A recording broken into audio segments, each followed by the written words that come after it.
अस्सलाम वालेकुम। आप लोगों का अपना सियाद खेड़ा ज़राए मशरक़ साथ हाज़िर है। मेरे काश्तकार भाइयों, जैसा कि आप लोग जानते हैं गंदम का सीज़न जारी है। आजकल जो गंदम के ऊपर जो मसला आ रहा है इस स्टेज के ऊपर, वो पीली कुंगी का मसला आ रहा है, जिसको हम येलो रस्ट भी कहते हैं। बेसिकली ये फंगस की बीमारी है। आज आप लोग को बताते हैं कि इस पीली कुंगी या येलो रस्ट का जो ना कितना ज़्यादा नुकसान है गंदम को, यानी ये फसल का कितना ज़्यादा लॉस कर सकती है।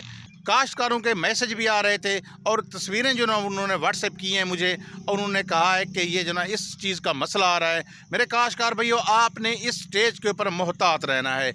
आज आप लोगों को मुकम्मल तफसीलात से आगाह करेंगे। जिन दोस्तों ने चैनल सब्सक्राइब नहीं किया वो सब्सक्राइब कर लें और साथ बेल का बटन भी दबा दें, ताकि हर ज़राई मालूमात का नोटिफिकेशन आप लोगों तक बर वक्त पहुँचता रहे। आइए काश्तकार भाइयों, आपको मुकम्मल तफसीलात से आगाह करते हैं। ये पीली कुंगी या येलो रस्ट क्या चीज़ है, ये कितना ज़्यादा नुकसान दे सकती है और इसका कंट्रोल क्या है।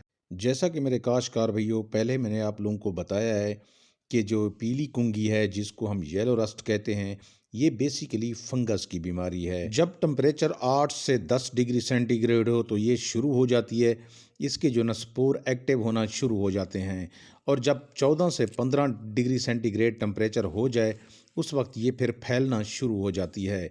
मेरे काश्तकार भैया, जैसा कि आप लोगों को मालूम है कि इस वक्त नमी वाला मौसम बहुत ज़्यादा चल रहा है, और इसके साथ साथ जो ना टेम्परेचर डाउन भी है, बहुत कम टेम्परेचर जा रहा है, जिसकी वजह से ना इस बीमारी की अलामात फील्ड के ऊपर यानी गंदम की फसल के ऊपर नज़र आ रही हैं। मेरे काश्तकार भैया, हमें कैसे पता चलेगा कि ये पीली कुंगी लगी हुई है फसल को, या ये येलो रस्ट जो है ना ये फसल को लगी हुई है?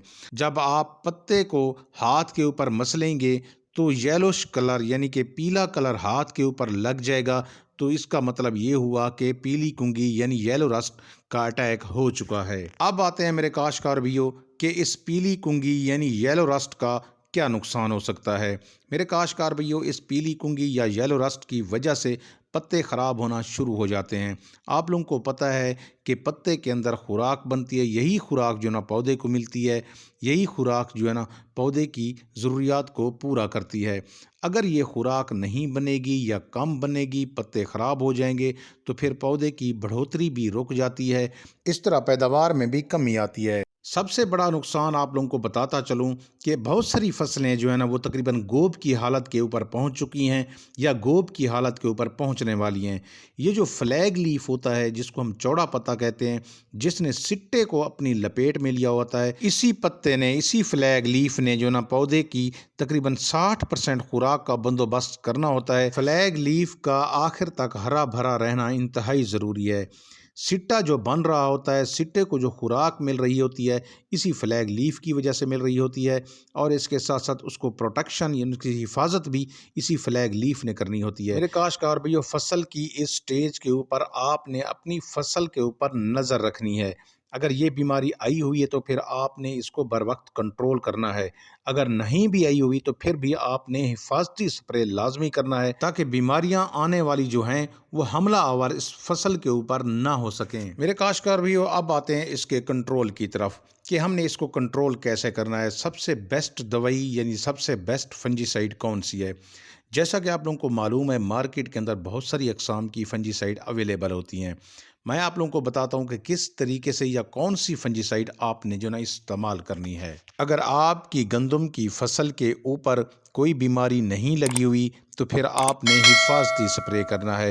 हिफाजती स्प्रे जो करना है आपने प्रोपिकोनाज़ोल का करना है, जो सिजेंटा की अगर आप लेंगे तो फिर टिल्ट के नाम से लेंगे, या मार्केट से किसी और कंपनी का ले लें, लेकिन जहर आपने यही लेना है, प्रोपिकोनाज़ोल। अगर आपकी फसल के ऊपर पीली कुंगी या येलो रस्ट का अटैक हो चुका है या किसी भी फंगस वाली बीमारी का अटैक हो चुका है, तो फिर आपने जो ना इसको कंट्रोल करने के लिए कोशिश करनी है कि 2 जहरों का मिक्सचर हो। 2 जहरों के मिक्सचर करने का फ़ायदा ये होगा कि वो डबल ताकत के साथ, ज़्यादा स्ट्रेंथ के साथ, ज़्यादा ताकत के साथ वो बीमारी को कंट्रोल करेंगे। मेरे काश्तकार भैया, फंगस वाली बीमारी बहुत मुश्किल से जो है ना ये छोड़ के जाती है। آپ نے اس طرح کا 2 زہروں کا مکسچر کریں گے تو پھر کنٹرول ملے گا، ورنہ اس کا کنٹرول نہیں ملے گا تو کم ملے گا۔ اس کے لیے آپ نے جو نا ٹیوباکنازول اور ٹرائی فلاکسی اسٹرابن یہ مکسچر ہے، یہ نیٹیوو کے نام سے مشہور ہے، بائر کمپنی کا ہے، آپ اس کا بھی اسپرے کر سکتے ہیں، یا آپ یہی زہر کسی اور کمپنی کا لے کے، زہر آپ نے یہی لینا ہے، اس کا اسپرے بھی کر سکتے ہیں۔ اس کے علاوہ 2 زہروں کا ایک اور مکسچر ہے جس کو ہم ایزاکسی اسٹرابن اور ڈائفینوکنازول کہتے ہیں، ایمی اسٹار ٹاپ کے نام سے مشہور ہے، یہ بھی سجنٹا کمپنی کا ہے۔ اس کے علاوہ آپ ایزاکسی اسٹرابن اور ٹیوبیکنازول کا بھی اسپرے کر سکتے ہیں، نووائٹس الٹرا کے نام سے مشہور ہے، سیبان کمپنی کا ہے۔ میرے کاشتکار بھائیو، یہ زہر آپ نے استعمال کرنے ہیں، یہ زہر کسی اور کمپنی کے پاس اگر موجود ہے جس کے اوپر آپ اعتماد کرتے ہیں، آپ وہاں سے بھی لے سکتے ہیں، لیکن زہر یہی استعمال کرنے ہیں۔ ضروری نہیں ہے کہ آپ نے انہی کمپنیوں کا استعمال کرنا ہے، کسی اور کمپنی سے بھی آپ لے کر یہی زہر استعمال کر سکتے ہیں، اس کا کنٹرول اچھا ملے گا۔ امید ہے کاشتکار بھائیو آپ لوگوں کو سمجھ آ گئی ہوگی۔ آپ بھی اپنے فیلڈ کا وزٹ کریں، دیکھیں، اگر آپ کے فیلڈ کے اندر یہ مسئلہ آ رہا ہے تو پھر آپ اس کو کنٹرول کریں تاکہ پیداوار کا لاس نہ ہو۔ مجھے دعاؤں میں یاد رکھنا، مجھے دیجیے اجازت، اللہ حافظ۔